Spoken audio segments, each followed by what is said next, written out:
Good morning, I'm Adam Sexton. Governor Sununu's endorsement of Nikki Haley could be another rocket booster on the presidential candidate's already upward trajectory, or it might be a big splash followed by a return to the reality of former President Donald Trump's massive lead in the polls. We don't know how it's going to work out. We do know Haley and Sununu are going to be doing everything they can to make it count and to win. And they join us in studio this morning. Thanks for being here. Thanks so much. Get excited. The momentum's real. Let's start with you, Ambassador Haley. And the excitement here is dying down, and it's back to let's get to work, essentially. So tell us, how are you going to deploy Governor Sununu on the campaign trail when you're not here? Well, you know what I love is the fact that this isn't just about a one and done, do one event and say, hey, I'm with you. I mean, he really is fighting for our country as much as I'm fighting for our country. So when I'm not here, he's going to continue to campaign. We're going to do this as a partnership. This is about how do we earn every Granite Stater's vote and put in the work and the time. And so when I happen to be in Iowa or South Carolina, he's pounding the pavement in New Hampshire. When I come back, we're going to do it together. And we're going to continue to make sure we touch as much of New Hampshire as we can. I mean, look, he knows how to do it. He's the coolest governor in the country for a reason. People love him and trust him because he gets it. He gets the fact that you got to touch those voters. You got to talk to them. You got to make sure that they get all their questions answered. He's going to help me do that. And Governor, you said in making your decision, you noted there was a different level of energy and excitement around Governor Haley's campaign than you saw with the other candidates you were with. Why do you believe it's going to be enough to catch up to former President Donald Trump? Well, most folks will make the decisions in the last 6 weeks, and that's really where we are. So we're kind of in that crunch time where folks are really engaging. Every town hall we go to, it's almost everybody in the room is new. So these aren't the same old people or something like that. Every time you go out, it's a whole new crop of folks that are getting excited, they're getting interested. And again, when it comes to, Ambassador Haley, we share a brand, right? We just want to be genuine. This is who we are. We don't unapologetically, we'll give you the straight answer. And we're not trying to convince folks that, as a public official, my answers are the right way and you have to just, I'm going to tell you what you want to hear. You have to agree with us. It's about saying, what are your issues, right? What are the issues from the people? What's your story? And being able to take that and understand where that is, being genuine about a response to it, and earning trust. It's all about trust in New Hampshire. She spent a ton of time here. She's going to keep spending time here. We're going to be out campaigning. She's going to have the strongest ground game in the state. All of these things kind of match up with the energy as it flows into January 23rd.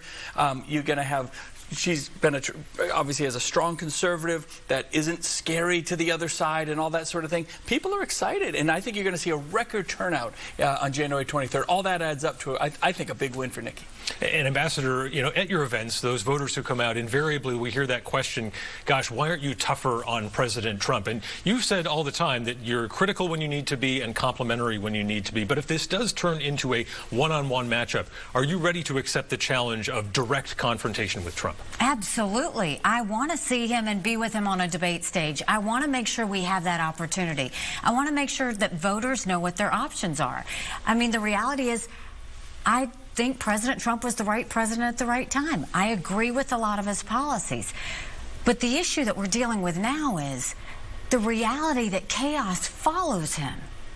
And we can't have a country in disarray and a world on fire and go through 4 years of chaos. You don't defeat Democrat chaos with Republican chaos. And when we go out there, people want to talk about the economy. They want to talk about education. They want to talk about what's happening on the border. They're nervous and they're tired. And what I want to do is pick up the reins and say, you know what? Government's going to start working for you again. We're going to get out of your life. We're going to make government small. We're going to start to pay down the debt. And we're going to give our children some hope that there's a better future out there. They deserve that. And we do it by telling people the truth. They're tired of getting the sound bites and the peacocking and all of that stuff. They just want to know the hard truth. And I think that the people of New Hampshire deserve the truth, but they can handle the truth. And so that's what we've done. And they love the honest conversations that we have. And we're going to keep working this. Get used to this face, because we're going to keep working it until we get every single vote. And Governor Sununu, one of the messages you've been using out on the trail since you made the endorsement is that you think this is a two-person race now. We were just interviewing Chris Christie earlier. He said, hold on a second, not so fast. I'm not going anywhere.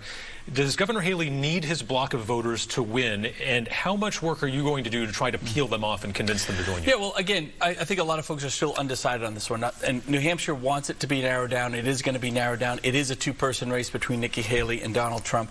And even Trump voters, I think, are realizing, we might have supported him 16 and 20, as we did. But we're results driven.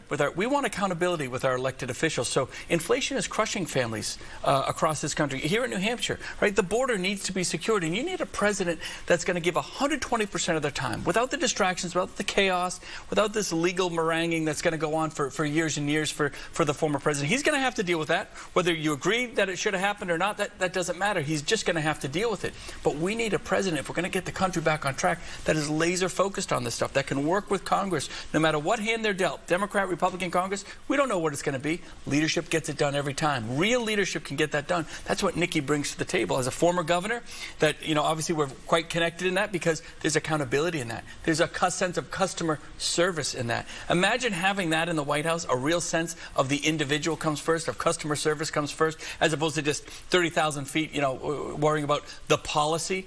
It's implementation and results-driven leadership. That's going to galvanize this whole country together.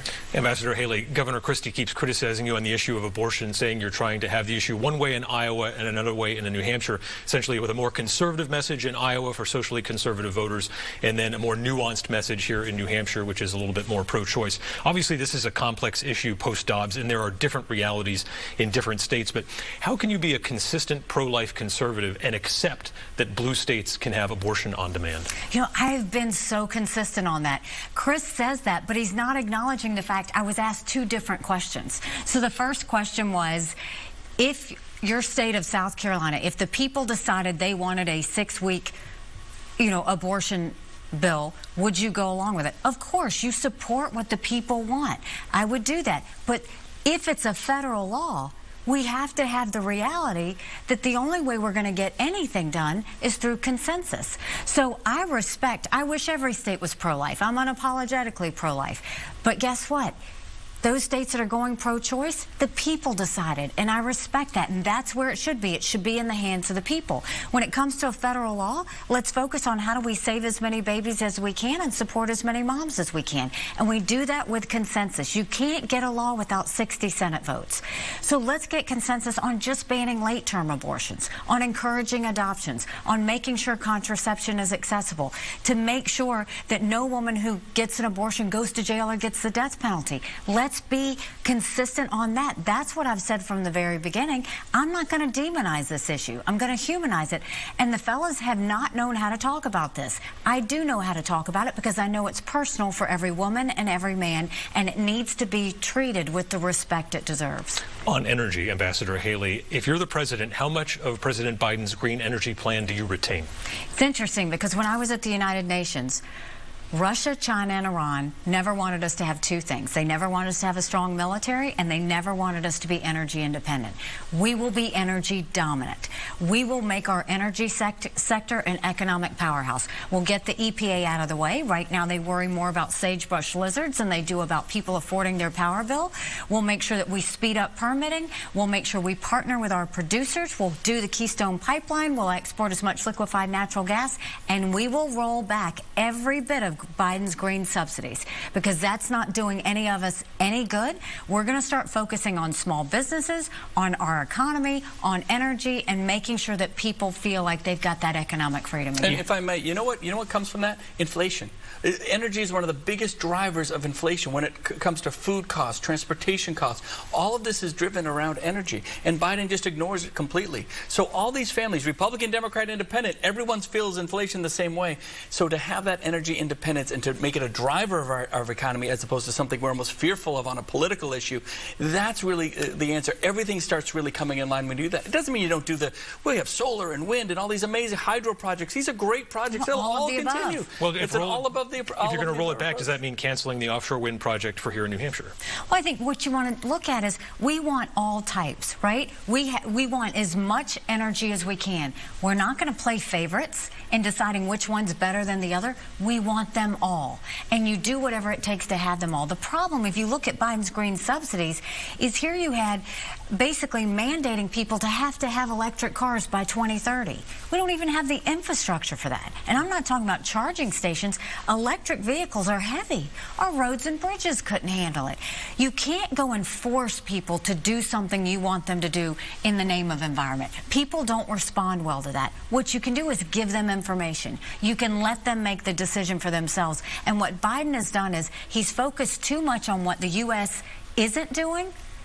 And what he should be doing is focusing on what China are doing, which is continuing to produce coal plants over and over and over again and not doing anything about their emissions. That's where our focus should be if we care about the environment. Ambassador Haley, you're a trailblazer in the sense that you're the first woman of color ever elected governor of any of the 50 United States. The first woman of color elected mayor of Boston just held a segregated holiday party for, quote, electeds of color. Invitations were mistakenly sent to city councilors who were white and then rescinded. From your experience and perspective, and you experienced racism in your family, did experience racism growing up in South Carolina. Is the mayor being divisive, or is she just lifting up certain people and cultures and people are overreacting? Not healthy at all. Not anything that we should have. You know, when I grew, you said I grew up and faced racism, and we did. We grew up in a small rural southern town. We were the only Indian family. We weren't white enough to be white or black enough to be black. And when I would get teased on the playground, my mom would always say, your job is not to show them how you're different. Your job is to show them how you're similar. The problem we have in the country right now is people are constantly trying to label and divide everyone. We're Americans. Can't we get back to that? Can't we start acting like that? We're mothers, sisters, daughters, all of these things that make us united, that's what we should focus on. You don't split people up based on how they look or what religion they are or what gender they are. I mean, that's not America, and that's what we have to stop. This national self-loathing that's happened in the country has happened because too many people are dividing us on labels. It's a terrible example for our kids, and it's got to stop. We'll put an end to all of that, and she should be called out. There's no good in having any kind of party that separates people on race. That is not the America we live in, and she shouldn't be leading like that. And quickly, Governor, given that division, why do you believe America is ready for the first woman president? Look, I think America's ready for a president that gets stuff done, right? And I mean, I think it's exciting that we have a mom, the wife of a service member, someone who's part of a military family, who's experienced so much that brings the experience as a governor, someone from the United Nations, given all that we're having. That full package, and then you add the fact that she brings that, if you will, the sensibility, the understanding, the caring, the ability to listen, and most importantly, just being genuine, right? If you want to talk about Nikki as a mom, moms are who they are, unapologetically, right? And I think that's exactly what this country is looking for. No nonsense, no falsehoods, just this is where we are and this is where we're going as a country. And that's exciting. Like I said, that's why you're seeing all this energy and all this enthusiasm over the next few weeks. It's not about being the first woman. It's about being the right woman. And I will tell you, I think the fellas have done it for a while. It's time that we get a badass Republican woman in the White House. Governor Sununu, Ambassador Haley, thank you for joining us.